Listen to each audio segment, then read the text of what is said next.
Okay, really excited to be here with Charlotte. I'm Geoff Schiller, like was said a couple of seconds ago. If you're not familiar with Vox Media, we are a leading publisher and podcaster. Come check out our Vox Media podcast stage over at the Convention Center.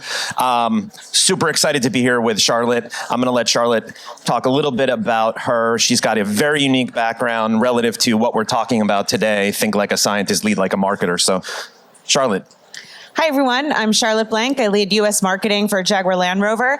I describe myself as a marketer by way of psychology, which I think a lot of us share in common, sort of a passion for consumer insight and what makes people tick. I think that's kind of the most fun thing about marketing and building brands. But my background is academically, I kind of came from that world of academic study of neuroscience, behavioral biology, have worked a lot in with academics to run rigorous controlled experiments and contribute to the literature in the space. So I love that intersection, really geeking out on the data and the latest methods of applying psychological theory to just designing actual commercial marketing programs.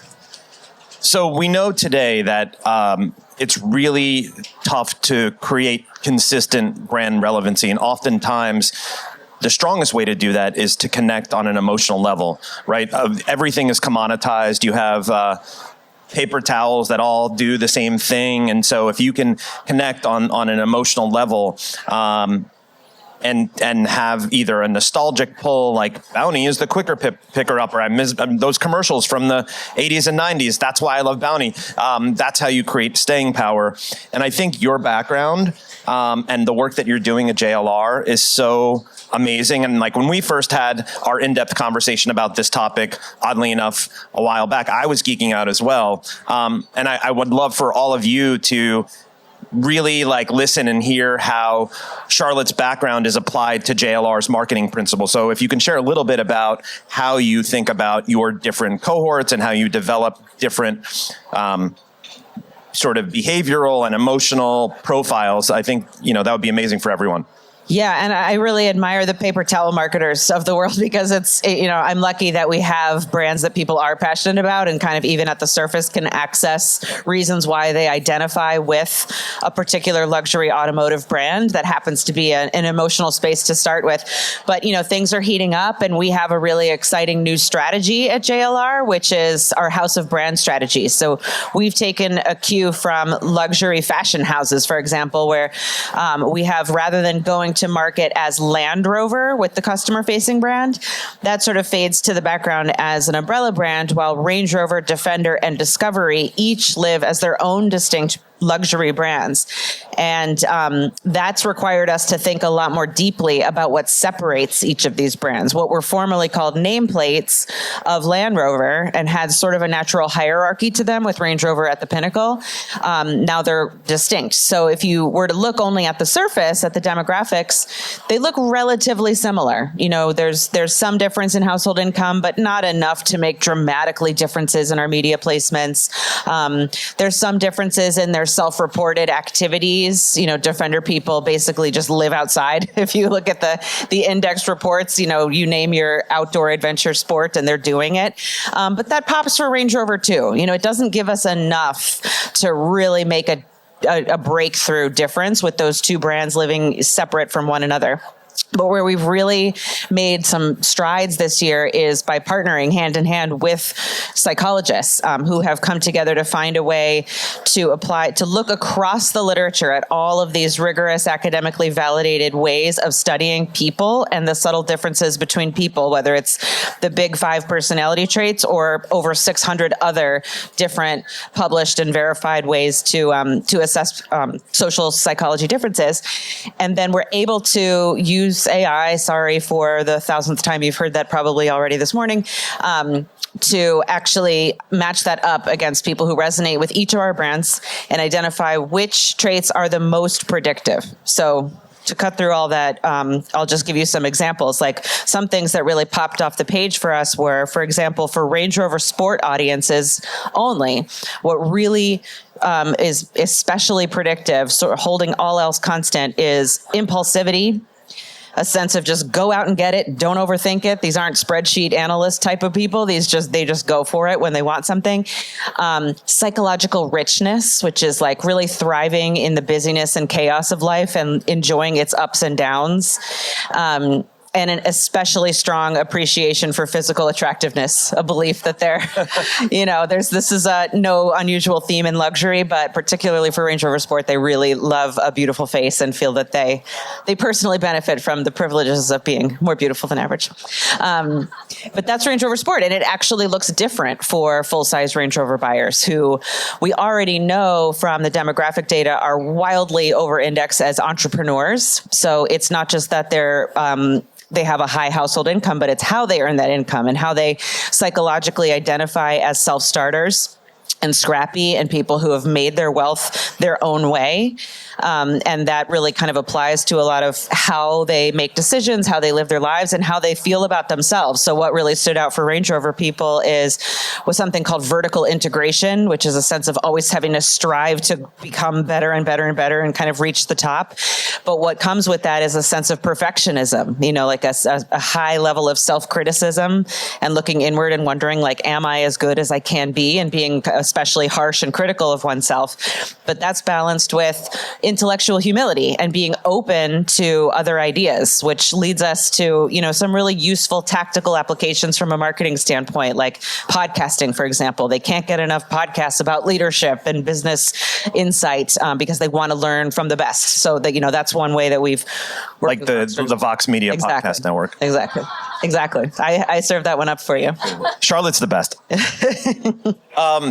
Help us bridge the gap from the work that you're doing to identify those unique traits and sort of motivating factors to the second part of the sort of title of the panel, the actual marketing application. So when you think about, obviously you just mentioned audio, but what are the other channels that you think about? And when you think about the sort of uniqueness of each different brand, how do you measure differently? Like I guess the sort of TLDR is investment strategy, measurement strategy, as it ties back to it.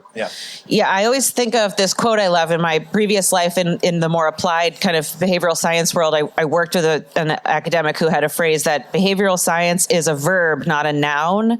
And what she meant was that it's about applying this toolkit to what you do, meaning you run experiments, you start with a hypothesis, you design a setup where you have a test group and a control group, but that's properly randomized, et cetera. So it's really about how you do things more than it is about applying the latest, buzzword from the latest TED Talk. And that, I think, is where marketing, and particularly digital marketers, already have a heads up, because we're all in the daily practice of constant A/B testing and now much more, sophisticated measurement techniques than that. But just that practice of isolating one minute change at a time and comparing that to a comparable holdout group so you can isolate the incrementality of each change rather than doing some wholesale strategic transformation and just hitting go on the whole country and looking pre-post and taking a guess at whether it worked. You're going to miss out on everything underneath. So I think that kind of foundation of methodology of thinking scientifically is where we start, and where, frankly, when I joined JLR, everyone's really good there. They're smart, they're intellectual, they're scientists. But where the fun has been over the last year or two is adding in more theory. It's like, what are those hypotheses that we're testing? Because sometimes you might all recognize, like in digital marketing, it's, hey, what happens if I move this important CTA from the bottom of the screen to the top of the screen? Like, or what if I change the button from blue to red? It might tell you the answer for that one thing, but not give you a whole lot of a generalizable insight about your brand. So where we've kind of layered in these new nuggets, we say we're hungry for nuggets to JLR, these like little bite. McDonald's collab coming. Oh, I would love that. I just gave you some for Range Rover, like Defender people. A nugget is like that they are going through a state of transformation or change. And so how do we test that? So that's where I think we get into more of the fun theory-driven testing, and where creative really comes in. So the new Defender creative is all about this campaign around portals. We'll see on, the 360 campaign, the theme is that the vehicle and importantly, the people inside the vehicle are going through these transformations with each scene as it goes through a visible portal, this sort of granite, square, harsh looking portal that takes them from one harsh terrain to another, from a rainforest to a desert to a glacier. And the people it emphasizes going from, they're dressed in each of those kind of adventurous attire. And I think what it's meant to convey is this sense of transformation or change that was really important for that group. So when we test for that, that's where we can get the magic of, testing something that's actually interesting, but leveraging the digital marketing channels that make it so easy to run A/B tests, like the performance marketing channels you're all using. We just started to layer in, I'd say, more interesting tests. So for those of you in the room that haven't heard enough about AI, curious, is AI enabling that process to happen faster and faster? Yeah, I'd say just in the way that we're already using it through our media partners like the Googles of the world. That's part of the process of it tweaking and optimizing to make the right match. And to identify what works best. But also this platform I've referenced that the psychologists we've been working with are using, it helps, they're now able to find these useful psychographic insights at scale. So it used to be that you would get those cool findings from ethnographic studies where you'd have to spend days in someone's house and study these small groups of people. But now they've found a way to run a battery of psychological tests across a panel of thousands of people, because not every single person has to take all 600 tests. They can use AI to impute some of the data and fill in the gaps. So that's personally for me the most interesting use of AI that I've not used personally, but through them. Very cool. So I guess it's March? 5-6 months ago, JLR shook the world, shook the marketing world. How many of you saw the Jaguar campaign? Job well done. I think that when you think about everything that we've spoken about in this panel, the sort of notion of copy nothing is so apropos. And if you could talk a little bit about the repositioning of Jaguar and how you ended up sort of getting there and what the learnings were. And then, of course, from a marketing lens, we had a big partnership, so we could talk about that as well. Yeah, the Jaguar Copy Nothing teaser video certainly set off a firestorm we did not anticipate. That all came from one organic post on X, from the global Jaguar handle. And it was really, there's no car in the video. It was just meant to show the world that something very different is coming, that the brand is dramatically changing. Turns out that was a very controversial thing to do, and generated a ton of conversation and attention and eyeballs. And I could just say, thankfully, when we showed the concept car in Miami at Miami Art Week in early December, the car is just so badass and cool, and the press liked it. So that kind of successfully converted the attention into KMIs and interest, and now we kind of have the ball rolling.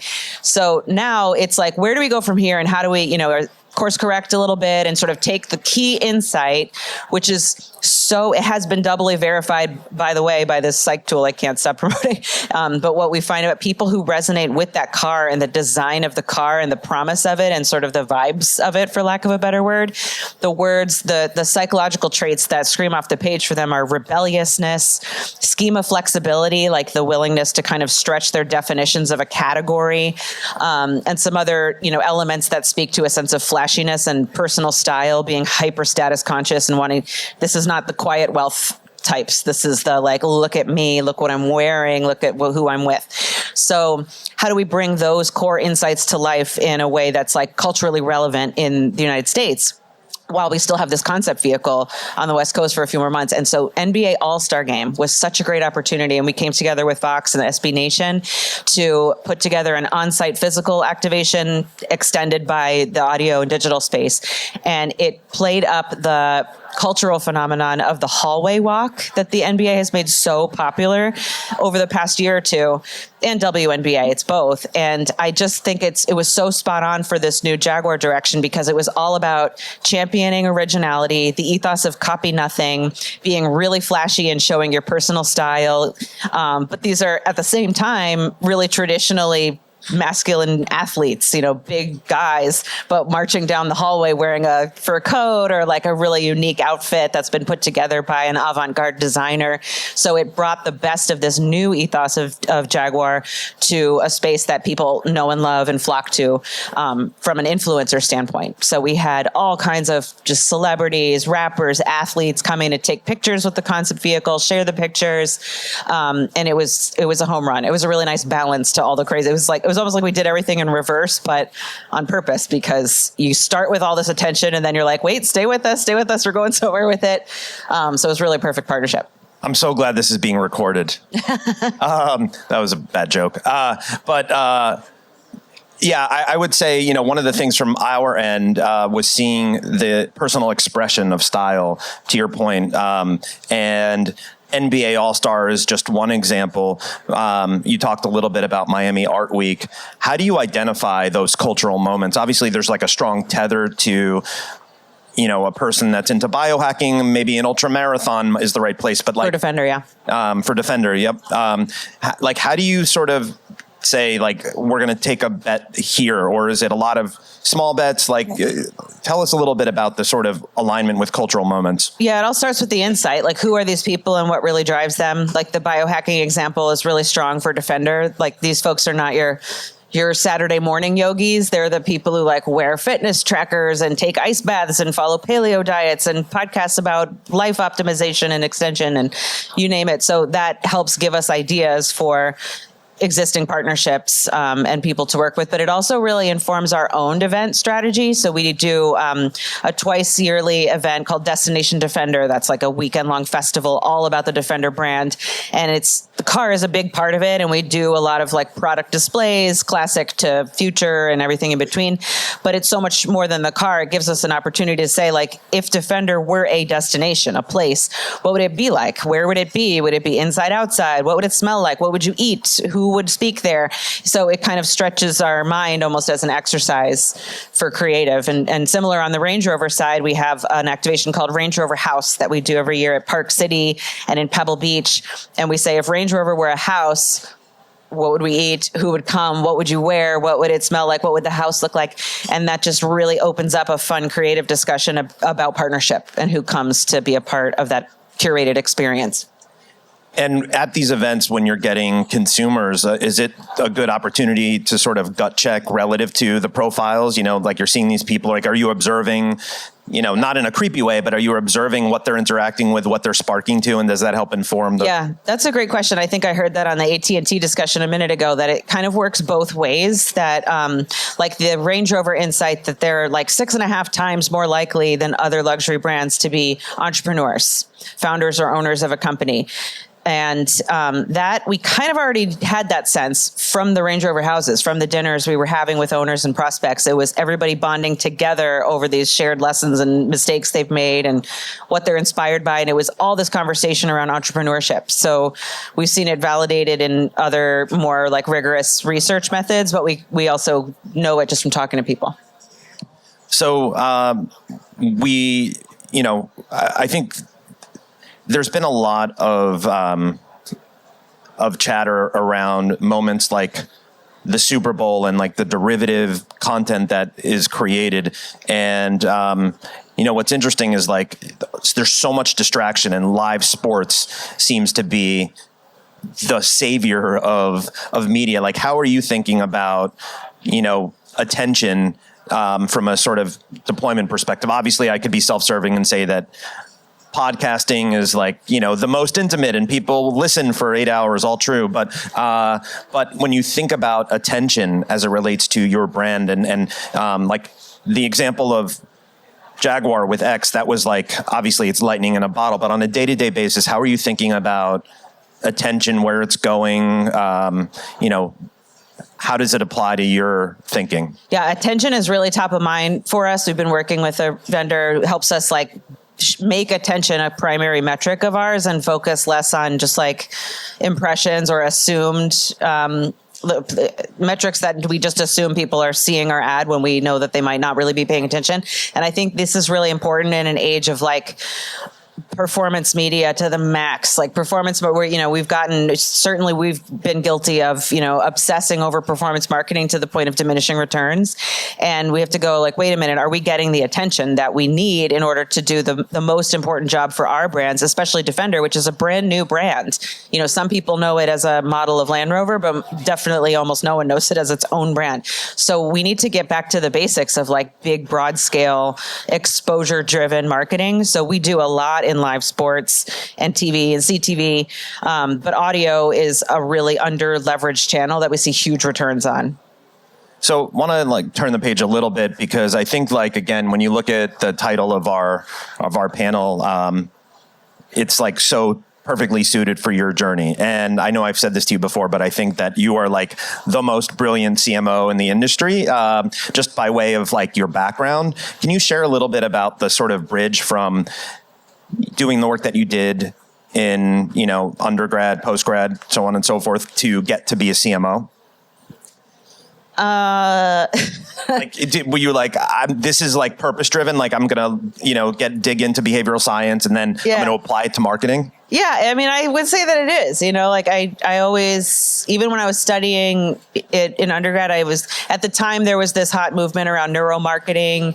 I always thought that was really interesting, like not so much, how do we study this in rats in the lab, but like real people in the real world making real decisions, like the commercial applications of it. So I had a vague sense of it going forward. And then you just find like-minded people in your career. Like my previous role before JLR, I was at a company called Merits, which does incentive and reward programs largely for automotive manufacturers. And I got to work with a lot of car guys, basically, our clients across the whole automotive industry. And there's kind of like a few at each company that are the nerds. Like there's within the culture of car guys, there's a couple of nerds who are really data driven and welcome the idea of running experiments.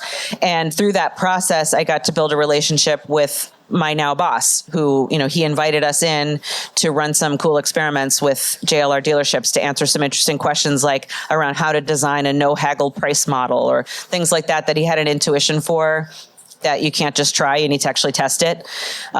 So that was a big part of my journey, is finding like-minded people. And I got the sense that JLR would be a place where my way of thinking would be appreciated. And that's proven true. On the note of the dealerships, so on a macro level, you have strategies and you're running these experiments and you're tweaking in real time and you have media investments.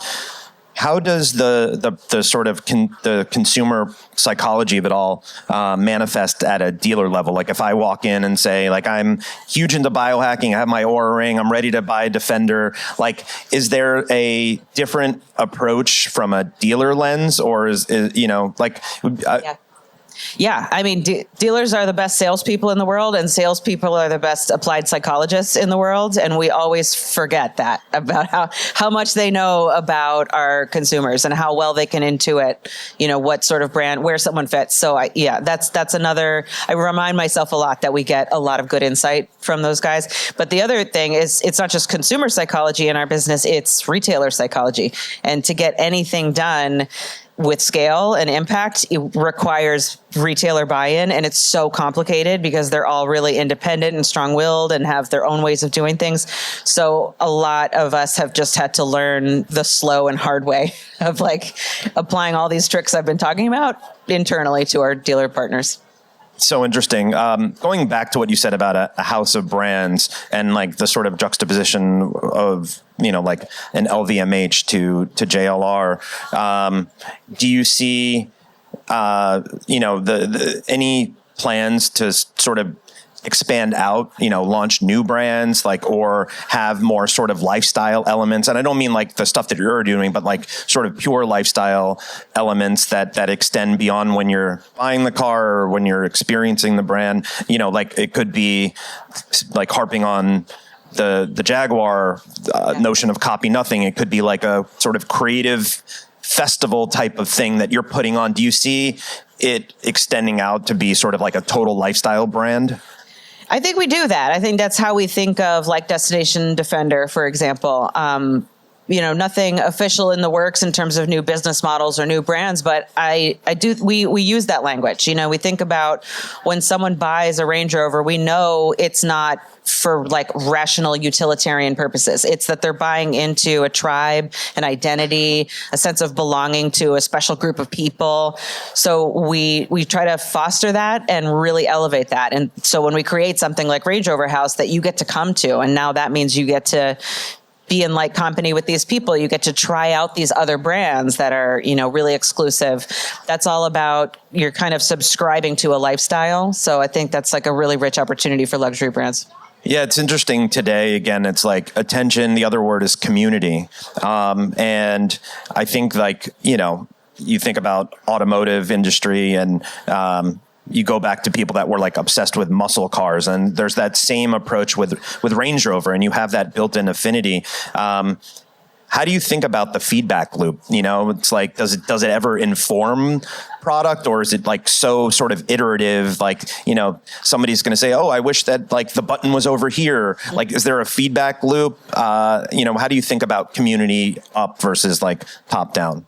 Yeah, that's complicated in an industry with such a long development cycle. And there's kind of a big separation, unfortunately, I feel, between the comms end of the process, which is thought of as the end of the process, versus the design and product. There is, of course, a robust market research engine where we gather a ton of customer feedback on the product experience and areas to improve and areas to keep and change. So all of that gets considered. But, to be honest, in our business, it's very design driven. We have like some really brilliant people in the kind of locked towers of the UK where they're ideating on future product that's not going to come out for 5 years, 10 years, but they're taking a mixture of data and just like brilliant artistic intuition that I kind of have to just trust is going to be. And if, the recent Jaguar concept car is any indication, these guys know what they're doing. Yeah, I don't know if it's officially called the Type 00 or Type 00, but I say Type 00 because it's like little James Bond vibes. The Type 00 is the name of the concept vehicle. Yeah. Okay, so I was saying it wrong. Now we know. Type 00.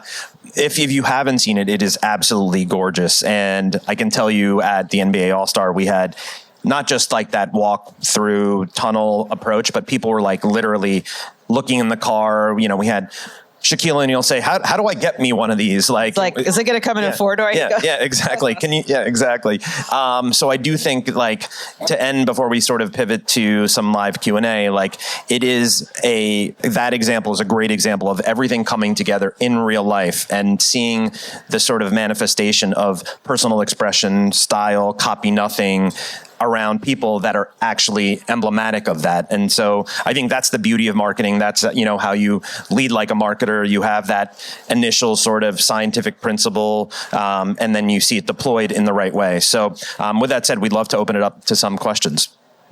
Hello, this is Emily from Razorfish. I was curious about the initial studies that you had conducted. Were they literally a group of psychologists that you went to? I'm assuming they weren't marketing researchers. How out of the marketing industry was that? Yeah. Were they really just looking at traits? It all started with the network. I have a friend who is a PhD, came from that world and was got bored with that idea of studying just one deep vertical thing for her whole life. She was interested in the whole thing. So she was head of behavioral science then for a couple of companies and brands, Weight Watchers, US Bank. But then she went and started a startup. It's called Hive Science. It's still in stealth mode, but I'll give them a plug. And they then hired a couple of other psychologists, data scientists, and built this engine I've described that enables them to bring together all of those traits across all of those papers and then apply that to panel research that looks more traditional. Hey. So from the outside, seeing what Jaguar did this year felt very brave. And I think in a place where not a lot of brands have been able to really comfortably stand up and be brave, I felt like it was super impressive. And then hearing the psychology behind it is even more interesting. My question is, when that post hit and you mentioned it was unanticipated, how hard was it not to wobble a little bit? That's such a good question. And it's it was personally my little personal marketing case study, or the thing that people have assured me I'll look back on one day and it'll be oh, your thing. it was, what to say? I mean, I think the most surprising thing for me personally, and maybe it shouldn't be, was how like personal people are online now. Like it's, I don't know if that's new, but like over the, even 5 years ago, brands would do something crazy and different, and the handle would receive a lot of attention and hate. But this was like, there was all this research to like find my name and find someone else's name and find someone else's name, and then go deep into my social feed and talk about my husband and my kids. And it was like just real, it was my first and hopefully only experience with like online bullying, I guess. And it really sucks. Like it really feels like so violating, but it was also one of those things that was like positive at the end, because JLR handled it so well. Like they were monitoring every post. They have all the tools. They're monitoring everything, and they saw that there were a couple of us employees that were being singled out. The CEO called me. Like I got a handwritten card from the LGBTQ employee community, really touching things, just to say, we see what's coming on. We don't support it. We're here for you. If you feel unsafe, call us. And it ultimately made me feel like, wow, I work for such a nice like family. So we just look at it as like our wild journey together. But that said, we did course correct a little. Like we did. We wanted to keep the core message and the insight. But for example, we showed more of the blue car and less of the pink. Thank you all so much. Thank you, Charlotte. Such a great conversation. Let's give it up for Charlotte. Oh, thank you.